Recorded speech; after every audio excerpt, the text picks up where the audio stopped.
a participarem, fazer política e cobrar a aplicabilidade da lei de cotas integralmente. Dias 12 e 13 de setembro de 2015, a gente sabe que não em Angra dos Reis. 100%. E a terceira seria motivar e fortalecer a luta pela reforma política. Nesses 3 pistas, alguém do grupo quer acrescentar alguma coisa? A Inês então vai falar melhor sobre a cota. Bom, gente, nós estamos vivendo um momento de perigo de retrocesso, né? Uma parte da nossa sociedade querendo a volta dos militares, e nós temos que ampliar e consolidar a democracia.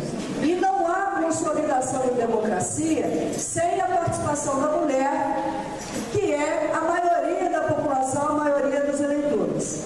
E mesmo assim nós temos minoria nos espaços de poder. Então a reforma política é essencial, né? Tem lá o projeto de iniciativa popular, CNPD, OAB e tantas outras entidades, né? Que precisam avançar e ir à votação, porque o que foi aprovado foi um engodo. E também a aplicação integral da lei de cotas. Por quê? A lei diz que na hora de formar as nominatas não pode ter menos que 30% de um sexo. No momento é a mulher, mas não quer dizer que será sempre, né? Tem que respeitar 30%. Só que a lei de cota não é só isso. Tem lá também que 5% do fundo partidário tem que ser destinado à formação das mulheres. E isso não é cumprido pelos partidos. A segunda é que, durante os programas de TV, de rádio, não eleitoral, tem a participação da mulher, para que vá criando uma referência de liderança e a importância de ter mulher na política. Então a gente tem que estar também dentro dos partidos. Infelizmente até os partidos de esquerda não estão cumprindo a lei de cota integralmente.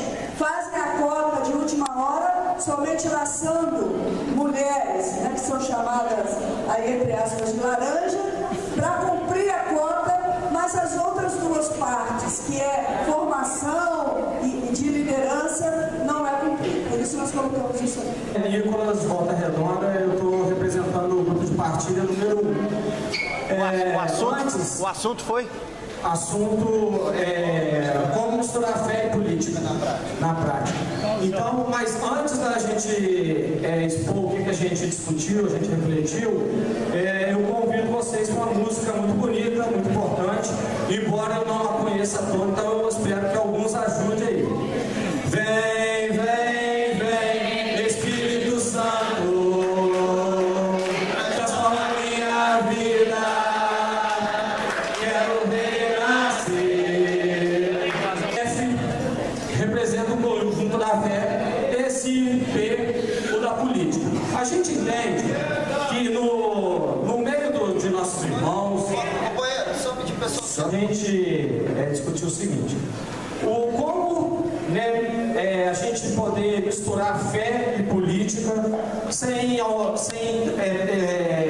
derrubando o preconceito, muitas vezes visto por muitos, de que isso de repente pode ser algo que não tem nada a ver, que fé e política não se mistura. A gente escuta muito esse discurso, ainda mais nós que acabamos dentro daquilo que a gente milita, dentro daquilo que a gente atua como cristão, a gente escuta isso e a gente percebe muitas vezes irmãos nossos que não compreendem bem isso. Então, para isso a gente fez esse esqueminha, nós iniciamos, que muitos enxergam a política dessa forma. Às vezes nem cristãos não são. Que fé é uma coisa, a política é outra. Muitos acham que, e misturam de tal forma, muito confusa. Mistura fé e política, não entende que às vezes uma tem um papel, a outra tem outro papel, e muitas vezes as duas eu não preciso, né, explicar, porque vocês que aqui estão sabem muito bem disso. Então, a gente fez esse desenho aqui para a gente exemplificar e ilustrar que a fé e a política, elas têm um momento de interseção, que muitas vezes a gente está atuando aqui, mas é algo que a gente, no exercício da nossa fé, a gente aprendeu, a gente refletiu, a gente discutiu aqui nesse momento de interseção, que é esse aqui agora. E muitas vezes a gente vai atuar lá no campo da política através da formação que a gente teve nesses espaços. E muitas vezes pessoas, que são muito mais ligadas à fé, o pessoal da fé, às vezes leva para lá também, ou a gente mesmo leva para lá aquilo que foi discutido aqui. Mas como a gente tem, a gente encontra muito ainda esse tipo de conceito de fé de um lado, política de outro, a gente encontra preconceitos, a gente encontra, às vezes, dificuldade no nosso caminhar. A partir do momento que a gente começar a ocupar os espaços em que o pessoal mais conservador, o pessoal que ainda não tem a visão que a gente tem, e de repente começar a trazer alguns deles para cá, jovens ou não, para participar desse tipo de coisa, a gente vai crescer, a gente vai ter mais êxito naquilo que a gente se propõe a fazer. Vocês aqui rapidinho. Convocar grupos para realizar ações fora da igreja. Espaços como esse nós temos os círculos bíblicos. Ir para a rua, nesse caso também. Testemunhar. Estar presente em movimentos. Mostrar participação. Ocupar espaços políticos ou espaços públicos. Levar reflexões sobre fé e política em espaços religiosos. Reorganizar os grupos de fé e política, proporcionar discussões em escolas no âmbito da fé e da política, criar espaços diferenciados, levar o debate sobre fé e política em lugares onde ainda não estão sendo discutidos, proporcionar conhecimento sobre fé e política para as bases, trazer a formação para as bases, responsabilidade com o direito do voto, incentivo à participação política partidária dos cristãos, apoio aos cristãos que buscam a participação política partidária e fazer estudos sobre política. O Lincoln, ele contribuiu com um grupo na reflexão, problematizando algumas questões, e ele começa essa problematização afirmando que o saneamento básico ele precisa ser visto como uma política pública, E aí, enquanto política pública, ele é fruto, é resultado de muita luta social, luta política dos movimentos sociais. É um debate de 50 anos que resultou em leis, programas, planos que foram regulamentados pelo Estatuto da Cidade. Então, o movimento contribuiu com a elaboração dessa política, e aí agora a gente tem um grande desafio de acompanhar e exigir no plano local dos municípios a implementação dessa política. E aí ele aponta também que a política de saneamento básico não é uma questão só de água e esgoto, de acesso à água e de canalização do esgoto, mas principalmente inclui a discussão dos resíduos sólidos, o tratamento disso, o manejo desses resíduos.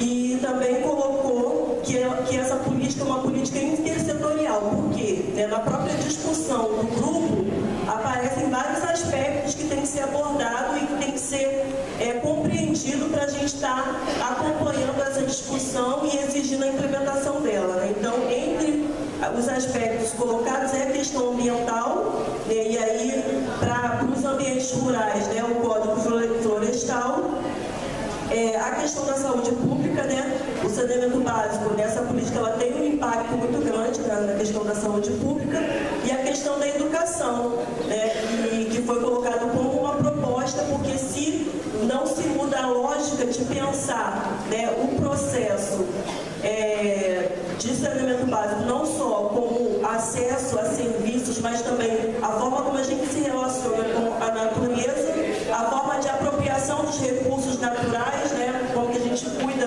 desses recursos, a gente não inverte essa lógica de concentração e de exclusão social. Deixa eu ver mais o que foi colocado. E aí, um dos grandes gargalos que foi apontado é que, dentre essas propostas que a própria política prevê, né, que é água de reuso, solo permeável, captação da água da chuva, energia renovável, são tecnologias que têm um alto custo, né? Então, como que as populações mais carentes, que são as que sofrem com a exclusão, né, que não têm acesso a esse tipo de serviço, uma vez que a água, o saneamento básico ainda nas regiões brasileiras, um serviço de poucos, é um serviço, é um privilégio, como que a gente faz para poder que essas tecnologias elas sejam popularizadas? E aí, algumas pessoas colocaram a importância da participação política nos comitês de bacia, nos comitês de saneamento básico, não só o conselho, né, os conselhos populares como instrumento de acompanhamento e fiscalização, mas também as audiências públicas, os fóruns que estão, né, debatendo essas discussões a nível municipal. E outra questão que foi colocada como proposta é o fortalecimento dos grupos e organizações populares, porque o que a gente percebeu é que a gente fez propostas que já está colocada na política, que já está colocada na lei, mas isso não funciona, né? E muito que está colocado na política, que foi conquista dos movimentos sociais, a gente não tem informação. Se a gente não tem informação, não tem como a gente cobrar, né, e exigir que essa lei, esse programa, ele se efetive. Então, a gente precisa estar nos espaços de controle social, mas a gente precisa estar preparado, a gente precisa estar organizado nas bases para estar entrando nesses canais. Sociedade e cidadania. E começamos os trabalhos lendo o texto do Evangelho de Mateus 25, de 31 a 46, em que trata do juízo final. E nós vimos que o texto do Evangelho relata o projeto de vida de Jesus Cristo e que deve ser assumido por todos nós. Então, ser cidadão, quer dizer, a espiritualidade nos move a agir, a fazer o bem no meio do povo, no meio para os cidadãos. E aí a gente colocou duas ações. A primeira ação é organizar a comunidade para que ela seja uma igreja atuante, uma igreja de saída, missionária e envolvida com as políticas públicas. E a outra, utilizar os meios de comunicação sociais para visibilizar de forma coletiva as ações e as necessidades dos cidadãos. Então, se a gente faz isso de uma maneira concreta, a gente está trabalhando a espiritualidade e a cidadania, sem levar em conta a questão da religião, mas da cidadania e espiritualidade. A gente ficou com Igreja e Ecologia, né? A gente teve a ajuda do Névio para reger essa conversa. E a gente começou falando sobre a luta de cada um. A luta de cada um. No meio ambiente, na ecologia, né? E cada um falou um pouquinho sobre como se encanta, como se encantou com o meio ambiente. E em seguida a gente lembrou de toda a dormência que a gente vive, né, na nossa sociedade em relação às lutas, em relação à falta de querer mudar. A gente quer mudança, mas a gente não quer mudar, né? A gente não quer fazer essa mudança acontecer. A gente lembrou também que temos que ser luz em meio a toda essa escuridão, em meio a todo esse tormento. A gente fez uma breve memória também dos povos antigos, né, de como eles exaltavam a natureza, né, de como eles respeitavam a natureza, até por causa da força dela, né? A natureza, a gente vê aí, até por alguns desastres, a força que a natureza tem. Mas às vezes a gente lembra da força que ela tem só no desastre. A gente não percebe toda a beleza que a natureza tem. Em seguida falamos sobre a encíclica do Papa, né? A gente viu como tudo está interligado, né? A economia e sim a ecologia. tem muita coisa no meio que não adianta, a gente não pode separar, falar que uma coisa é totalmente diferente da outra, não, está tudo interligado. Até como o último grupo veio aqui e falou, né, da junção de fé e política, foi bem bacana o que eles disseram, e a maioria dos assuntos, principalmente tratados aqui no encontro, estão todos muito bem interligados. Né, a gente também falou sobre um texto de Gogó, né, Chaves da leitura do Louvado Seja, né, que também foi bem bacana.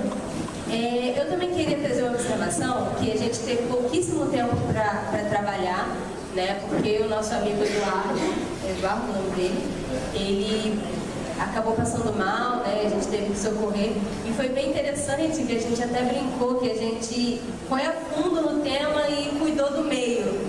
Né? Ele veio passar mal, ele tá até no hospital ainda, mas ele vai ficar bem logo logo.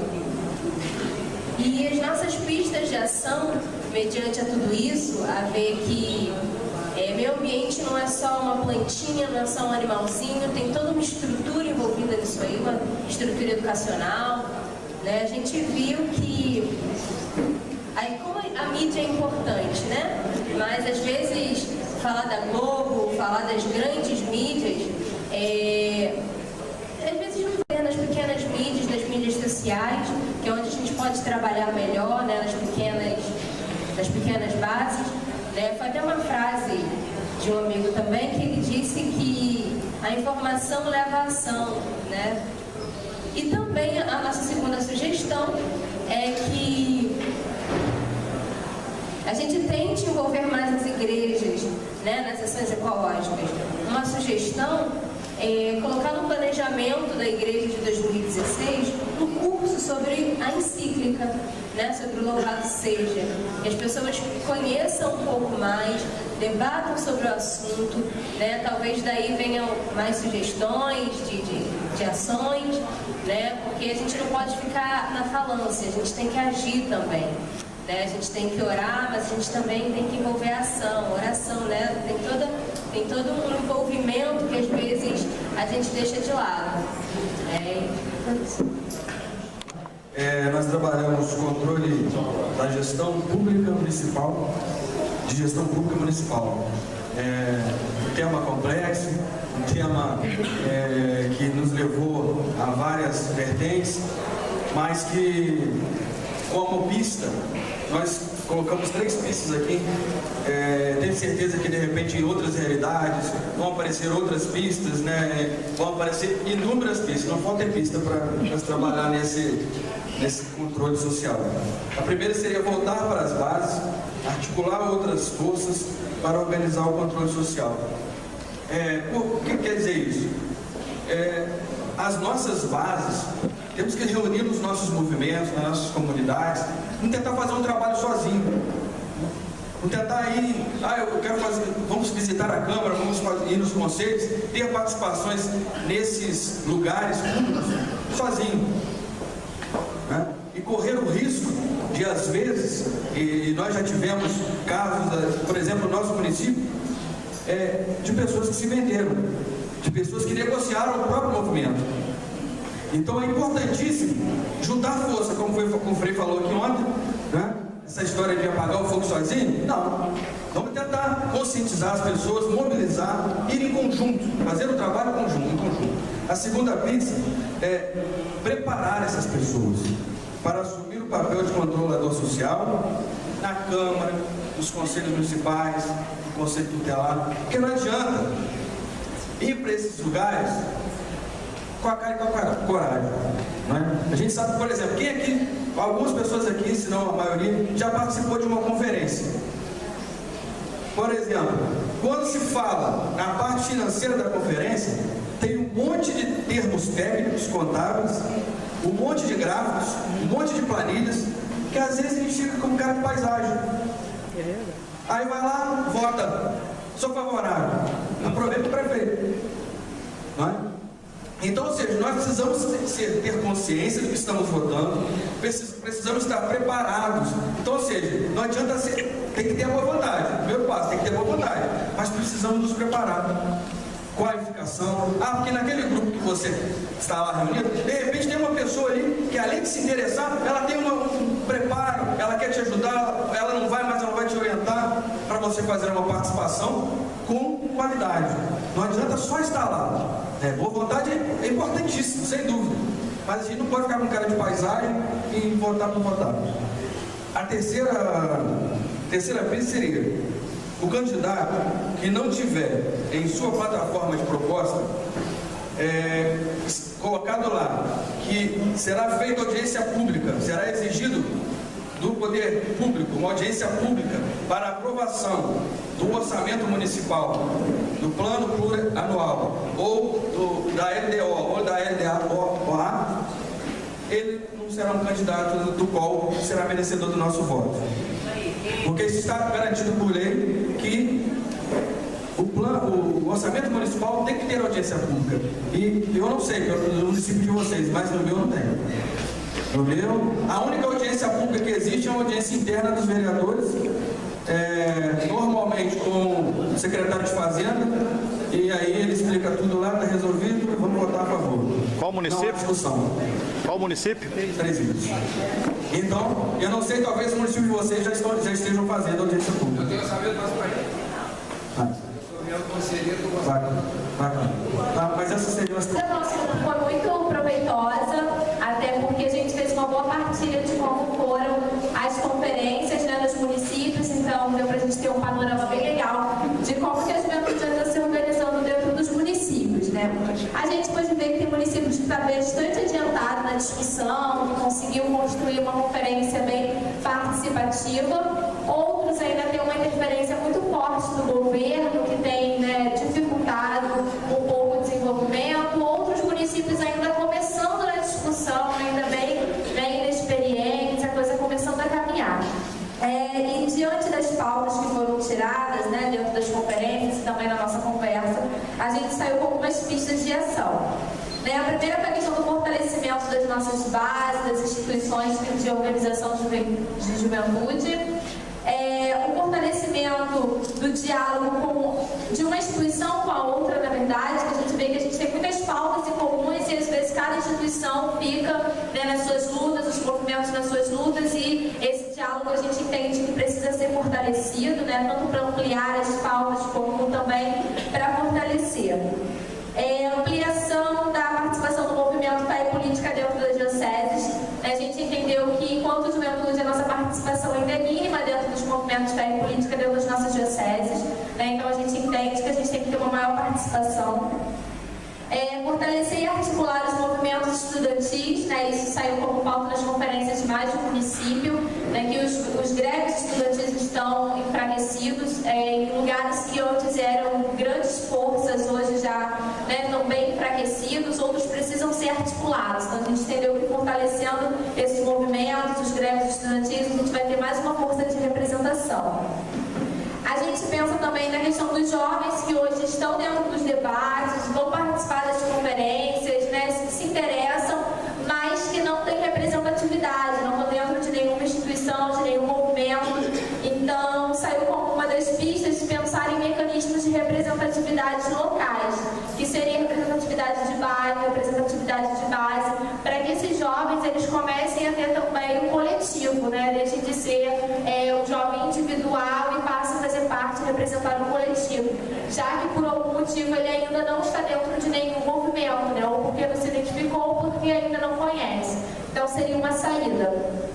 Foi também pensado, né, dos jovens que entram, né, nos espaços de representação e depois eles acabam saindo ou não dão continuidade no segmento. E aí foi pensado no tripé: cativar, instruir e delegar, né, que seria uma maneira de manter os jovens dentro desses espaços, né? Quando você consegue cativá-lo, né, consegue conhecer, apresentar o trabalho, instruí-lo e depois sim delegá-lo, né, dentro desses espaços de representação política.